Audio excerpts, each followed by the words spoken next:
And we're live. Good morning or good afternoon or good evening. Depending on when you watch the show, being watch it live or the recording. This is the Healthcare Thought Leadership LinkedIn Live show. And we're glad to be here on this Tuesday, April 29th.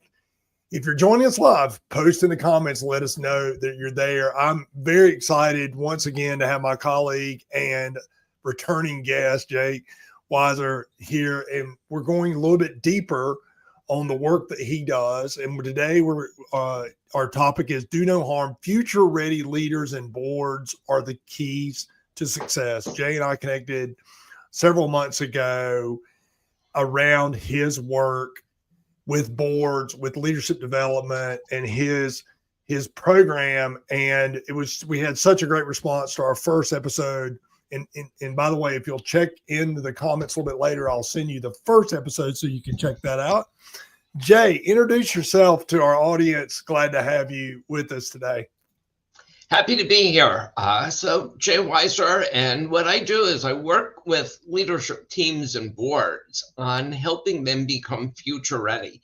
So when you think about all the turbulence in the world that's been going on seemingly unceasingly, the way we used to manage, the way we used to govern no longer works. So it's about how do we become future ready? How do we become more flexible and adaptable? And that's my game.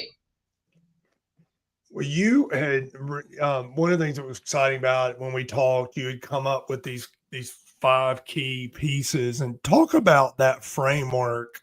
And I know you're going to focus on 2 specific superpowers, but talk a little bit about, for those who have not watched the show before or know about your work, Jay, tell us a little bit about those 5 Sure. superpowers of leadership and give us a little bit of insight on that. And then we'll go a little bit deeper from there. Sure. So, but by way of background, the 5 leadership superpowers is a framework to help organizations become future ready. And it really comes from a combination of research as well as observing what our high-performing companies, high-performing boards do. There are 5 superpowers. Each one of the superpowers is about balancing attention that leaders need to navigate. The first one is being a present futurist. So it's being able to work in the present while keeping an eye on the future, understanding the current environment, current stakeholders, but also monitoring trends and looking forward. Second is being an experienced learner. So experience is great, but it has its limits. So it's being curious, being open-minded, being a continuous learner. Third is being a prepared risk taker. We all know risk is a part of business. Doing something or not doing something entails risk. So it's being about smart risk taking. You need to do that to grow, to innovate, but it's also about being more risk aware and having more of a posture of preparedness. That helps you be resilient. Fourth is being a strategic executor, balancing strategy and execution, strategy and operations. So focus on execution and operations, but keeping an eye on the future so you don't do something today that's going to impair your ability to be successful tomorrow. And fifth is being an accountable collaborator. So it's recognizing, especially in healthcare, but really in all major complex challenges, requires collaboration across the organization and also across your ecosystem and with your stakeholders. And at the same time, that collaboration is focused on delivering outcomes. And the team owns those outcomes, and the team is accountable for delivering those. So that's the 5: present futurist, experienced learner, prepared risk taker, strategic executor, and accountable collaborator. And the 5 reinforce and support one another. When we talked last, one of the things you and I talked about and you stressed was this idea of being, prepared for the future. And and your phrase is are they future ready? Are leadership teams future ready? And I would love, before we talk about the two specific superpowers you want to dive into today, what are some signs or what are some indicators that senior executives would have that would say, hey, my team is not future ready? We're not future ready leaders. In other words, how do we identify in the minutia of everything we have going on? For those of you who don't know me, I run an executive search and leadership solutions company called Inflow Executives. It's a company I founded last year. It's my third iteration of this work that I've done for 35 years. And one of the things that I talk about a lot with my clients is this very thing: is what's the team look like for the future? Do you have the team in place? But Jay, I would love for you to talk about what are some of the hallmarks of teams that are not future ready. And then I would love for you to kind of dive deeper into the two Sure. areas that you want to focus on. So I think one of the first signs that you're not future ready is this idea that you're continually caught off guard. You're surprised. It's like, where did that come from? When you probably should have seen it coming. When there's a tendency to say, leaders are saying, I don't need training. I've done this for the last 20 years. I know how to do it. But then you find out that's really not working. So it's that inflexibility. It's a reluctance to innovate. It's organizations that tend to be defensive and wonder why they're not growing, why they're not innovating, because people are afraid. And it's organizations that are trying to figure out how to deliver quality care, a great patient experience, but can't seem to do it because of the silos. Each of those is a sign that you're not up to snuff. You're not future ready. That's really important to keep in mind. And I think it starts from the top. You and I talked about in our first conversation around the board of directors, and what does that look like? But Jay, I'd love for you, to go a little bit deeper, pick another one of those. I love all the five elements that you talk about in those five superpowers. I love them, but tell me a little bit about what, with the work you've been doing lately, what's one of those superpowers that you've been really having to drive home with teams that maybe we could go a little bit deeper on today? So the first one I want to talk about is being a present futurist. And, that goes to leaders and boards who are constantly surprised when things have been hiding in plain sight. So it's this idea about robustly understanding the present environment, understanding who your stakeholders are and what they think about what you're doing, and what are their needs, whether it's patients, whether it be vendors, whether it be your employees, whether it be the communities you're in. At the same time, these organizations need to have a vision of where they want to go in the future while they're tracking trends and signals. So if I was a healthcare organization and say, following the election, it should have been on top of your mind about, well, how are federal funding programs going to evolve? What's going to happen to Medicare, to Medicaid? What's going to happen potentially to research? That should have been on your radar screen going back to last summer, if not earlier, and certainly when the elections hit. Because boards and leadership teams were saying, oh, I didn't see that coming. That's negligence. It was right out there. And it's paying attention to trends like AI, other technology advancements. It's looking at different business models. For example, where, if you look at a company like CVS, they're integrating healthcare delivery, pharmacy benefit management, and consolidating and recognizing that there's work that can be done across the system. You Mhm. think about a company like Kaiser Permanente, very early on spoke about connected care. You know, Mhm. having a system where your primary care doctor talks to the specialist and there's a seamless experience. Or if you think about the Mayo Clinic or companies that have invested in telehealth, you know, they saw these things coming. If you're late Mm. to, you know, you see that late and you act on it late, you're Yeah. already behind. Yeah. And I think the other thing, you know, when you think about being a present futurist, it's thinking through Mhm. those what if situations.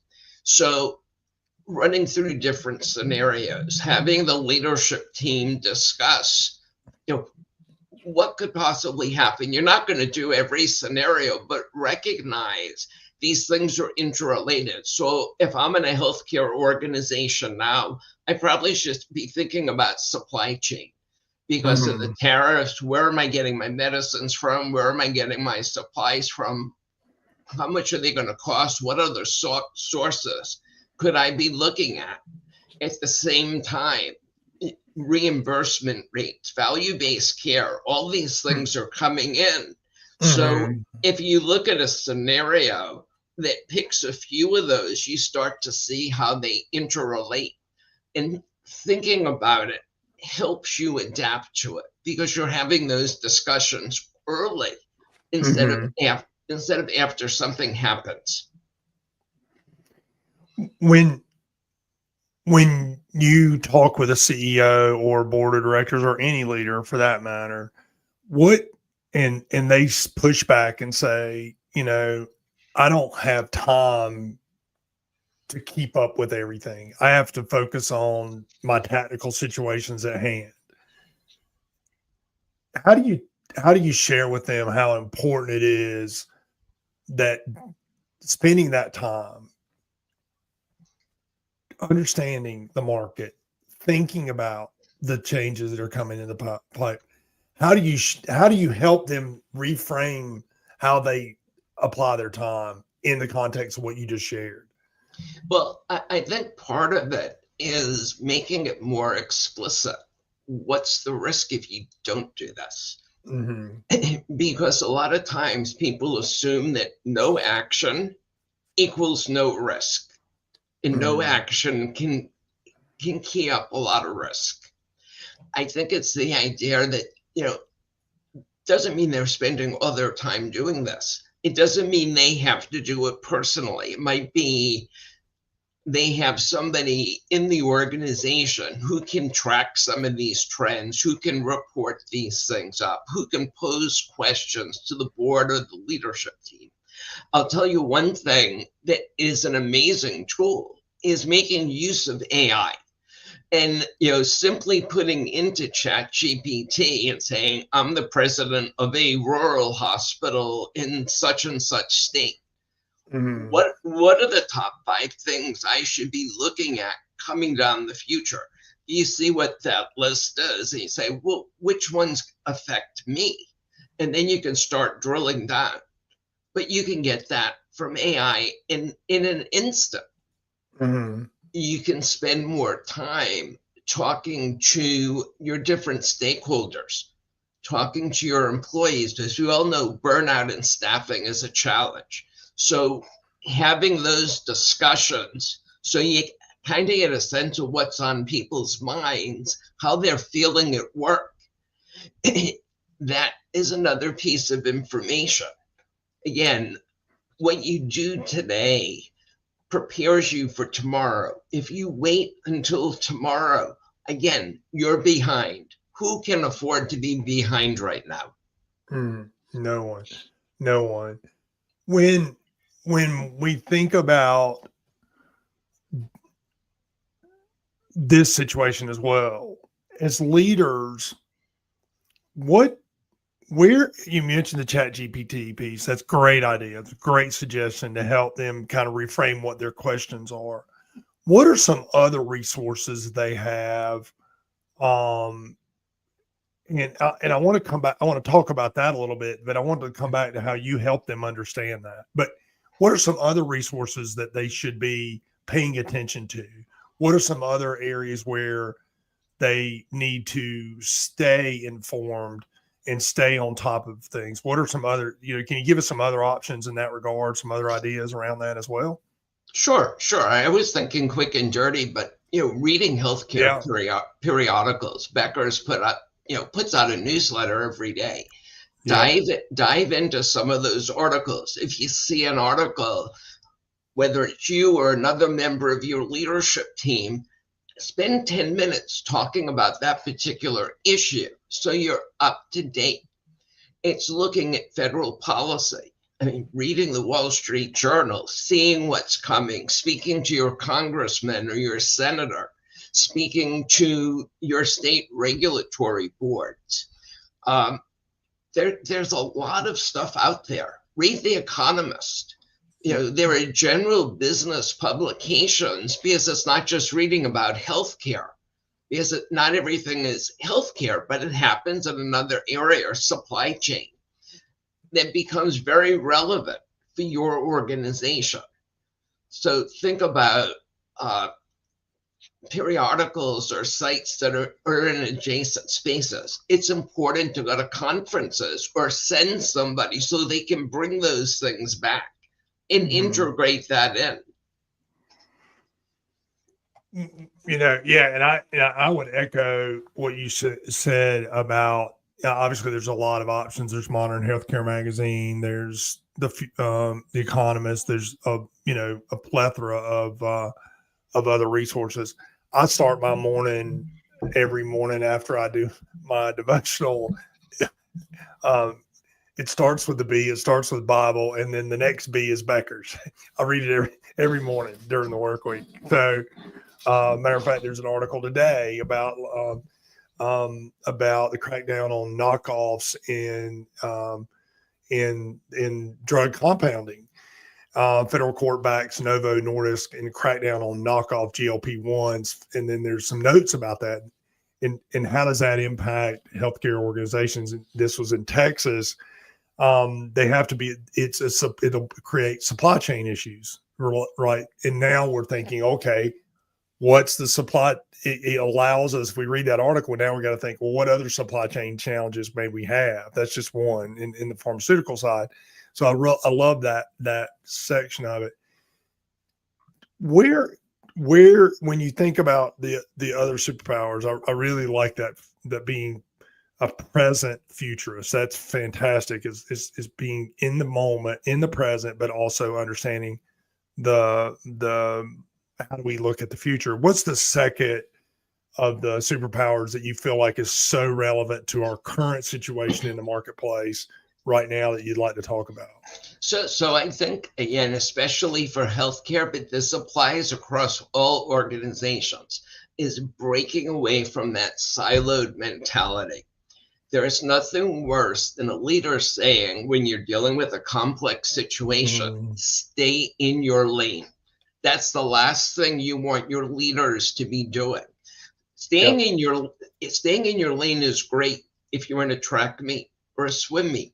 But if you're playing football, basketball, soccer, any other sport, it's the team, and it's how the team works together. And if you think about the ideal patient experiences, involve the collaboration of teams, whether it's and even going outside your system, payers and providers, regulators. How do you get these groups working together? How do you build confidence with your partners across the ecosystem? I can talk a little bit, with personal experience. Recently some health issues with my dad, with my father-in-law, two different hospitals in Metro Atlanta, completely different experiences. In the case of one hospital, my wife and I had to be the glue, because we would talk to different doctors and say, "Oh, have you spoken to so-and-so?" I'm not a healthcare provider, but I have to jump in the middle. I have to learn and try and figure out who needs to connect to who. But what if somebody is not as able to do that, what falls through the cracks? And that's scary. Yeah, Whereas it is. this other institution, the teams came together, they talked to each other. They realized, I can't do this without talking to so and so. So that seamless care, but that also affects quality, that affects cost, that affects reputation. Mm-hmm. That if you're not collaborating, what costs are you incurring as a result? What negative outcomes are occurring because of that result? Mm-hmm. So it's the team working together on a particular challenge or issue and being accountable for what those critical outcomes are, whatever they happen to be. Mm-hmm. If it's working across channels, if it's working across departments. I mean, it can be simple as the medical side, the nurses, billing, all these things tie into that experience. And it's recognizing teams can be accountable. It's also, who do you put on those teams? Who are the right people? Not just who's available, but you might have the head of a medical department working with a mid-level nurse who works on that specialties floor with the case manager. It's because those levels need to talk to each other. They need to understand what's happening. And those collaborations, those communications are essential. If you think about the board, you don't want your board members operating in silos. Oh, Joe does AI, Mary does finance. Yeah. Well, they need to talk together. Boards are responsible collectively for these issues. So you need to create an environment, if people are collaborating, they respect each other, they trust each other, they're open to talk with each other, because they can't succeed individually unless the team succeeds. Yeah, I think that's really critical. And I think from the top down, I work with boards all the time, and that setting the tone for collaboration, being willing to collaborate, being willing to be willing to be open to other people's ideas, not just their ideas. I think that's really critical. Throughout healthcare, you mentioned it earlier, that it's very simple and very easy to be very siloed. The doctors work with the doctors, the nurses work with the nurses, et cetera. It might be, however it might be. And I think that's a really critical piece. Checking in, by the way, echoing some of the stuff you're talking about, is Christine Park checking in from Kansas City. And she makes a really good point here. She talks about that she looked to design the user consumer patient experience. It's absolutely necessary to include the end user into the workflow process design. I'd love for you to speak to that, Jay. And Christine, thank you for watching the Healthcare Thought Leadership Live and sharing your thoughts in the comments. And if anyone else is watching live, please let us know your thoughts or comments. What are your thoughts about how important it is for the end user to be involved in this process? Thank you for your comment, Christine. The end user is the customer, the patient. It's that person's outcomes. It's that person's experience that is front and center. When you think about quality of care, and it's not enough for a nurse to say, "Oh, I think that this is important to the patient," or a doctor to say, "I think this is important." If you don't talk to the person, you don't know. You're making assumptions that may or may not be right. So by engaging in that person, they're part of the system. One of the biggest fears I think patients have is being out of control, things being out of control. What are they not telling me? Why aren't they working together? One person comes in and says, "I'm doing better." The other person comes in and says, "Oh, this is a concern," which is, so I think that coordination, when a patient raises those issues, it's an opportunity for that institution to say, "How did that happen? what can we do to change that? Who needs to work with each other to make that experience better? And it's the same thing.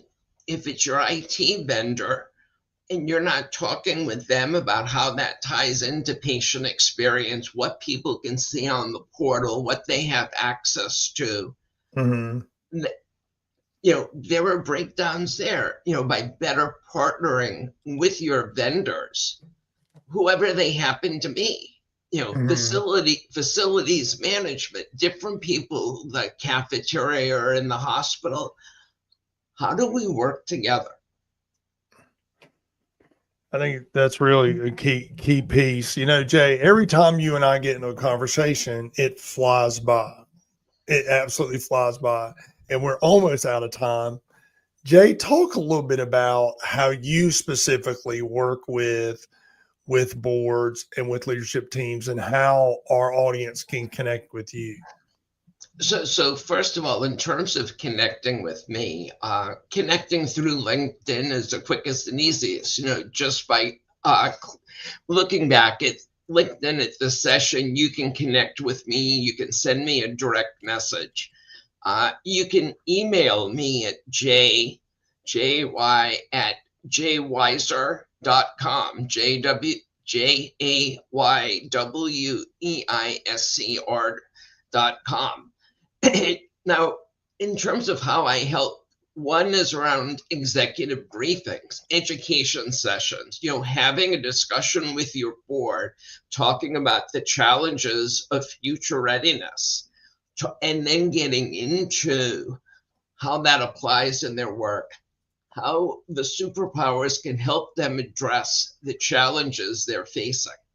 I also do leadership and organizational assessments. So if somebody connects with me, I can give them a link to my online "Are You a Future Ready Leader" assessment.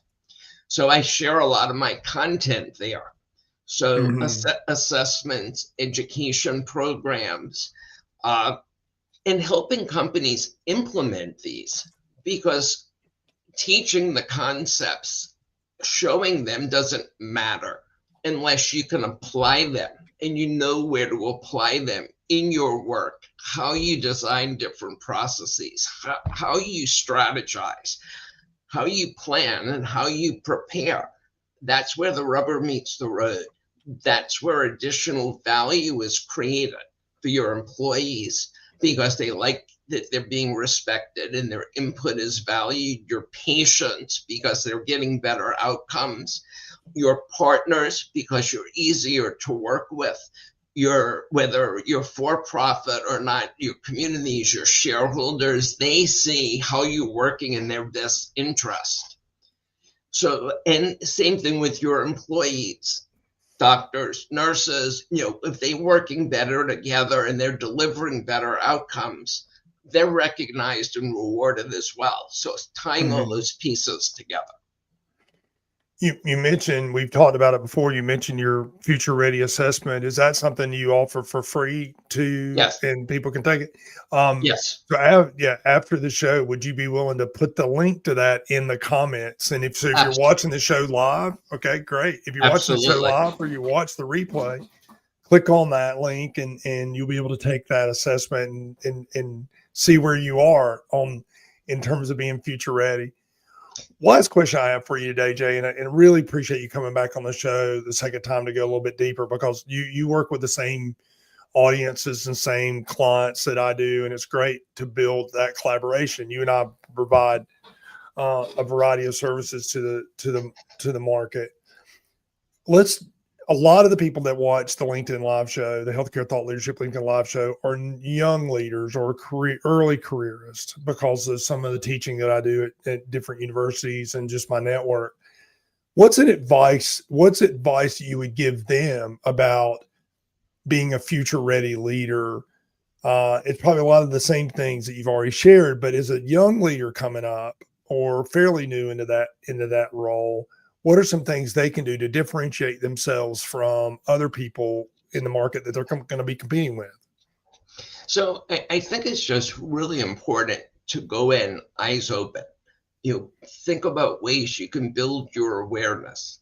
Think about ways that you can collaborate with other people. I have a nephew who's in residency, and working with each other is far more effective than trying to compete for who can be better. So thinking about that collaboration, reading those periodicals, helps you stay up to date. You'll ask better questions. If you're a medical student and you're paying attention to these things, you can add so much more to the conversation by sharing that information. And asking those things. Don't be afraid to ask questions. Never stop being curious. Massive piece of the puzzle right there. Always ask questions, continually ask questions. And I think that you talk about your 5 superpowers. I think asking good questions are really one of mine. So that's absolutely on point. Jay, we're out of time now. I have posted in the comments for those of you who are watching live or watch the replay, both Jay's LinkedIn connection and his email address. He will post after the show a link to take that assessment. And I encourage you to do that and connect with Jay. For those of you who are watching or not connected with me, please send me a connect request here on LinkedIn. This is the Healthcare Thought Leadership LinkedIn Live Show.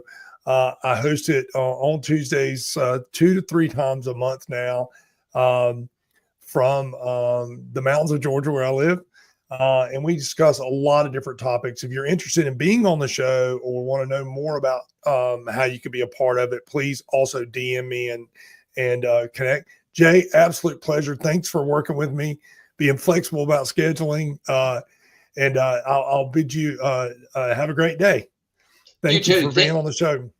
My pleasure. Absolutely. And well, have a good day.